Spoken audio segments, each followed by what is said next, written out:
Selamat pagi Bapak Ibu dan saudara-saudaraku, salam sejahtera untuk kita semua. Semoga pagi ini kita telah bangun dengan semangat yang baru. Senang sekali kita berjumpa kembali sebelum beraktivitas di hari ini. Kita di acara Renungan Pagi edisi 14 Februari 2022. Lukas 8 ayat 45. Lalu kata Yesus, "Siapa yang menyentuh aku?" Dan karena tidak ada yang mengakuinya, berkatalah Petrus, "Guru, orang banyak mengerumuni dan mendesak engkau." Menjumpainya dalam iman atau fisik. Ayat ini ada dalam konteks Tuhan Yesus kembali ke Gerasa, tempat ia pernah diusir karena menyembuhkan orang kerasukan setan. Sekarang pada waktu kembali banyak orang menyambutnya, sebab ternyata ia sudah dinanti-nantikan di sana. Dalam keadaan berdesak-desakan, lalu dengan diam-diam seorang sakit pendarahan selama 12 tahun datang dari belakang, menjamah jubahnya, sebab dia berpikir, asal ku jamah saja jubahnya, aku akan sembuh. Saudara sekalian, kita dapat bayangkan selama 12 tahun ia sangat menderita.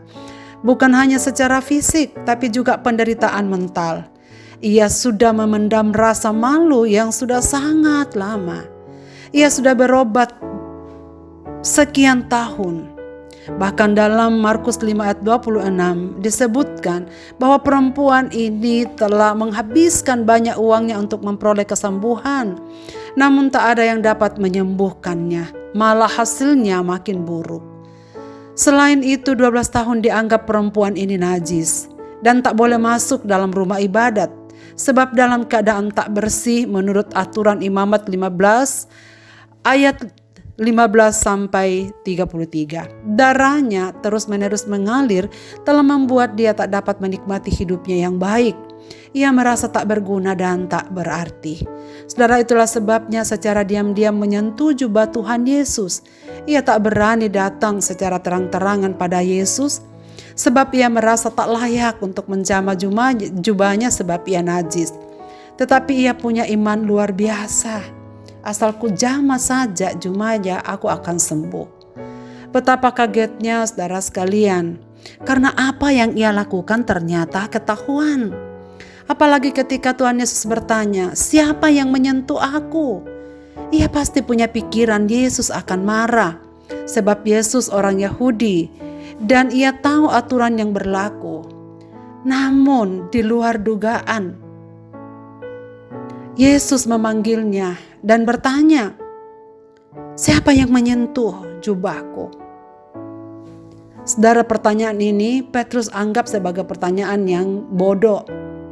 Sebab ia katakan, "Bagaimana mungkin engkau tahu?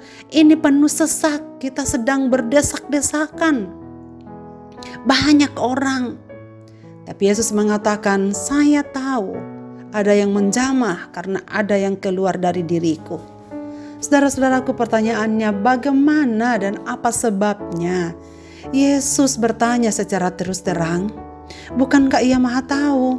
Ya, tapi ia dengan sengaja menyuruh wanita ini tampil menyatakan diri agar dapat menuntaskan kesembuhannya. Bukan hanya fisiknya yang sembuh, tapi juga Tuhan ingin memulihkan harga dirinya, harkat dan martabatnya di depan orang banyak yang selama ini menganggapnya sebagai perempuan najis dan tak ada apa-apanya. Lalu ia memberanikan diri dengan gemetar tersungkur di depan Yesus dan menceritakan kepada orang banyak apa sebabnya ia menjamah jubahnya.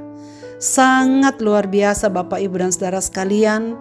Ketika itu dengan terbuka ia berani menceritakan dirinya kepada Yesus di depan orang banyak. Dan Yesus sangat menghargai imannya. Itu sebabnya Yesus berkata kepadanya, "Hai anakku, imanmu telah menyelamatkan engkau."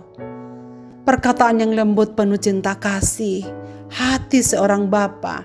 "Hai anakku," berbicara kepada seorang yang sudah menderita dan tak mendapatkan perhatian selama ini. Tapi mata Tuhan tertuju kepadanya. Saudara-saudaraku, apakah kita rindu mengalami kuasa-Nya, cinta kasih-Nya yang lembut sebagai seorang bapa kepada anak-anaknya? Saudara-saudaraku, hari ini diperingati sebagai hari Valentine atau hari kasih sayang. Apakah mengenal seorang yang penuh cinta kasih, yang melebihi dari hanya kekasih, sahabat, atau pacar? Kenalkan dia Yesus Kristus yang telah mencurahkan darahnya bagi kekasih-kekasihnya. Marilah kita menghampiri dan datang padanya, walau kelihatan tak ada jalan, harapan telah pupus, datanglah padanya dengan penuh iman. Yesus tahu sentuhan secara fisik dan jangkauan yang penuh iman. Ia sangat mengenali hati yang datang padanya. Apakah menghampirinya secara fisik atau mendatanginya dengan penuh iman? Doa yang dijawab adalah doa yang penuh iman, yang datang dari hati, bukan hanya dari bibir dan mulut kita. Marilah kita berdoa. Bapa di dalam surga, kami mengucap syukur di pagi hari ini. Kami memulai hari kami dengan mengingat firman-Mu ini. Terima kasih karena kami mengenal seorang yang penuh cinta kasih bagi kami. Kami mengenal pribadi yang mengasihi kami lebih daripada yang kami bayangkan. Yang menerima kami apa adanya. Yang mencukupkan apa yang kami perlukan. Bahkan dalam kecemaran hidup kami sekalipun. Terimalah kami anak-anak-Mu ini dalam segala keadaan dan kebutuhan kami. Semua pendengar renungan pagi ini dimanapun mereka berada. Dengan penuh iman kami memohon belas kasih-Mu. Sembuhkanlah umat-umat-Mu yang sakit apapun penyebabnya. Hiburkanlah yang berduka. Dan sempurnakanlah ucapan syukur dan kegembiraan kami di hadapan hadirat-Mu, karena anugerah-Mu selalu cukup dan tepat pada waktunya datang kepada kami anak-anak-Mu. Lalu ke dalam tangan kasih-Mu Bapa, kami serahkan hidup kami di sepanjang hari ini. Sertai kami, tuntunlah kami. Biarlah damai sejahtera, cinta kasih, pertolongan dari Allah Tritunggal menyertai kami senantiasa. Dalam Kristus Tuhan kami mohon. Amin. Selamat beraktivitas Bapak, Ibu, dan saudara-saudaraku. Tuhan Yesus memberkati kita dengan firman ini. Amin.